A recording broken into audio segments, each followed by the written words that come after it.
स्वागत है आपका हमारे चैनल में। मैं रानी गुप्ता आपके साथ और बड़ी खबर राजस्थान की सियासी घमासान से जुड़ी हुई आ रही है। दरअसल कहा जा रहा है कि आज अशोक गहलोत दिल्ली आ सकते हैं और सोनिया गांधी से मुलाकात कर सकते हैं, जिसके बाद वे कांग्रेस के अध्यक्ष पद के चुनाव के लिए नामांकन दाखिल कर सकते हैं। बता दें, देखने को मिला कि लगातार पिछले 2-3 दिनों से राजस्थान की सियासत में लगातार घमासान मचा रहा और इस दौरान गहलोत कैंप के जो विधायक थे वो कहीं ना कहीं आला कमान को चुनौती देते हुए भी दिखाई दिए, जिसके बाद कांग्रेस की अंतरिम अध्यक्षा सोनिया गांधी ने पर्यवेक्षक के तौर पर अजय माकन और मल्लिकार्जुन खड़गे को राजस्थान भेजा था ताकि वहां के राजनीतिक पहलुओं को बारीकी से उसका अध्ययन कर सके। इसी के साथ ही तमाम जो विधायक हैं, गहलोत हैं, उनसे बात करें कि आखिर क्या समस्या हो रही है राजस्थान के मुख्यमंत्री पद को लेकर के। दरअसल देखने को मिला था कि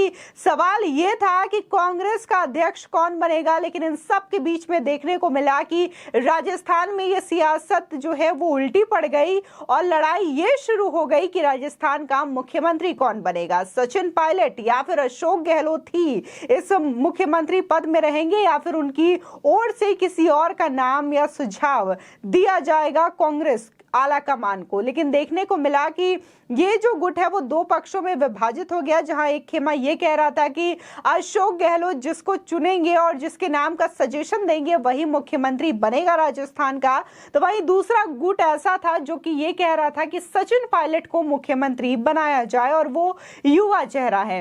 इसी को लेकर के बगावती तेवर जो है विधायकों के वो भी नजर आए थे, जिसके बाद सख्ती दिखाते हुए सोनिया गांधी ने इसको लेकर के एक्शन लिया और तमाम जो विधायकों ने इसको लेकर के बगावत की धुन छेड़ी थी उन पर कार्रवाई भी हुई। वहीं अशोक गहलोत के लिए आश्चर्य करने वाली बात यह है कि उनके लिए अभी भी विकल्प खोले गए हैं अध्यक्ष पद के चुनाव को लेकर के और वो जल्द ही 2-3 दिनों के भीतर नामांकन दाखिल कर देंगे। आपको बता दें कि कांग्रेस के अध्यक्ष पद की चुनाव रेस में जहां शशि थरूर, दिग्विजय सिंह का नाम सामने आ रहा है, तो वहीं कमलनाथ का भी नाम सामने आ रहा है कि वो भी इस चुनाव में लड़ सकते हैं। बता दें, कांग्रेस अध्यक्ष पद के चुनाव और राजस्थान कांग्रेस में बरपे हंगामे के बीच पार्टी ने सीएम अशोक गहलोत खेमे के खिलाफ कार्रवाई की है, लेकिन सूबे के सीएम गहलोत पर कोई कार्रवाई नहीं की गई है। वहीं पार्टी के अध्यक्ष पद के चुनाव के लिए अब तक केवल शशि थरूर और पवन बंसल के नाम ही सामने आ पाए हैं। बता दें, इस चुनाव के लिए आखिरी तारीख 30 सितंबर की है। इसी के साथ ही राजस्थान के मुख्यमंत्री अशोक गहलोत कुछ देर में दिल्ली के लिए रवाना हो सकते हैं। बता दें, दिल्ली में गहलोत कांग्रेस अध्यक्षा सोनिया गांधी से मुलाकात करेंगे। इससे पहले कांग्रेस प्रदेश अध्यक्ष गोविंद सिंह डोटासरा, मंत्री शांति धारीवाल गहलोत से मिलने पहुंचे हैं। राजभवन जाने का कार्यक्रम रद्द कर दिया गया है, तो वहीं अशोक गहलोत के राजभवन जाने की सूचना भी दी गई थी, लेकिन फिलहाल उनकी ये जो चीजें हैं वो रद्द कर दी गई है। वहीं अटकलें लगाई जा रही थी कि गहलोत दिल्ली जाने से पहले इस्तीफा भी दे सकते हैं, यानी कि वो मुख्यमंत्री पद से इस्तीफा देंगे और कांग्रेस के अध्यक्ष पद के चुनाव के लिए नामांकन भरेंगे। इसके बाद गहलोत कांग्रेस अध्यक्ष के साथ राजस्थान में मुख्यमंत्री की कुर्सी भी अपने पास रखना चाहते थे, ऐसी भी खबरें थी। लेकिन राहुल गांधी ने साफ कर दिया था कि उदयपुर में लिए गए संकल्प पर कायम रहना होगा, यानी कि एक व्यक्ति एक पद का जो संकल्प लिया गया है कांग्रेस के द्वारा उस पर कायम होना होगा और अशोक गहलोत को अपने मुख्यमंत्री पद की कुर्सी छोड़नी होगी। इसके बाद गहलोत ने भी माना कि दोनों पद पर रहकर राष्ट्रीय अध्यक्ष की भूमिका से न्याय नहीं हो सकता। साथ ही गहलोत चाहते थे कि वो सीएम बनने के बाद इस्तीफा देंगे, लेकिन रविवार रात जिस तरह उनके समर्थक विधायकों ने विधायक दल की बैठक का बायकॉट किया और आला कमान ने इस पर सख्ती दिखाई, उसके बाद परिस्थितियां तेजी से बदली हैं। बता दें, पर्यवेक्षकों की रिपोर्ट के बाद कांग्रेस नेतृत्व ने गहलोत को क्लीन चिट दे दी है।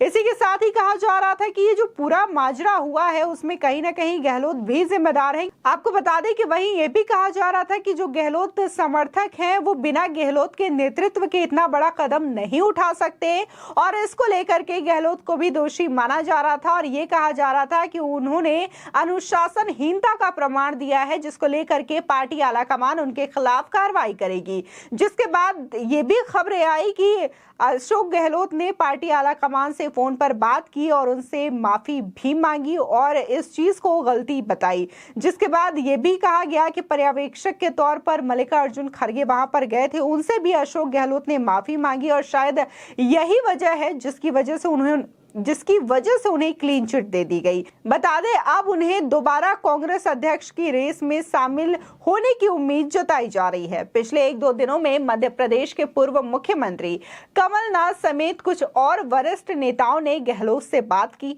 पार्टी की अंतरिम अध्यक्षा सोनिया गांधी ने गहलोत से बात करने की जिम्मेदारी इन नेताओं को दी थी। इसी के साथ ही कहा जा रहा है कि गहलोत को मुख्यमंत्री का पद छोड़ने से ज्यादा दिक्कत उनके उत्तराधिकारी के रूप में सचिन पायलट को लाए जाने से है।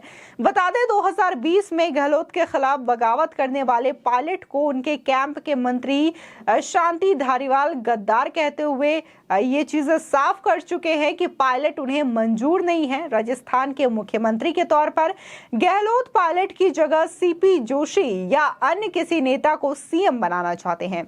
यदि गहलोत इस्तीफा भी दे देते हैं तो ये देखना दिलचस्प होगा कि हाईकमान पायलट को सीएम बनाती है या फिर अशोक कैंप की मर्जी के मुताबिक किसी और नेता को आगे किया जाएगा। आपको बता दें इसको लेकर तो जहां देखने को मिल रहा है कि जो अशोक गहलोत के समर्थक हैं वो सचिन पायलट को गद्दार भी बोल चुके हैं और उनका ऐसा मानना है कि जिन्होंने 2020 में पार्टी के साथ गद्दारी की है तो उन्हें कैसे सीएम बनाया जा सकता है राजस्थान का। इसी के साथ ही कई मौके पर अशोक गहलोत ने भी पायलट के खिलाफ बयानबाजी की है। इसको देख करके माना जा रहा है कि अशोक गहलोत के राजस्थान में होते हुए क्या सचिन पायलट का भविष्य आगे बन पाएगा या नहीं बन पाएगा। लेकिन जिस तरीके से सियासी ड्रामा रहा है राजस्थान में, अभी तक पायलट ने चुप्पी साध रखी और कहा जा रहा है कि शायद यही चीज आलाकमान को पसंद आ रही है। सचिन पायलट जो है वो कांग्रेस के खिलाफ जाते हुए नहीं दिखाई दे रहे हैं और उनका ये कहना है कि जो भी आलाकमान ऊपर से जो भी चीजें मंजूर करता है उस पर वो अमल करेंगे, ऐसा भी कहा जा रहा है। तो देखना दिलचस्प होगा कि आखिर आला कमान किसे राजस्थान का सीएम बनाती है। कहा जा रहा है कि राजस्थान के रविवार के घटनाक्रम के बाद कांग्रेस की अंतरिम अध्यक्षा सोनिया गांधी का पारा काफी ज्यादा चढ़ गया है। दरअसल 25 सितंबर रविवार को गहलोत खेमे के लगभग 90 से अधिक विधायकों ने एक बैठक की थी और उसी के साथ ही जो पर्यवेक्षकों की बैठक थी उसमें वो शामिल नहीं हुए थे। इन विधायकों ने पार्टी आलाकमान के सूबे के मुख्यमंत्री को बगैर सलाह के बदलने के एक तरफा फैसले पर अपनी नाराजगी भी व्यक्त की थी। इसके बाद इन विधायकों ने अपना इस्तीफा राजस्थान विधानसभा अध्यक्ष सीपी जोशी को भी सौंप दिया था।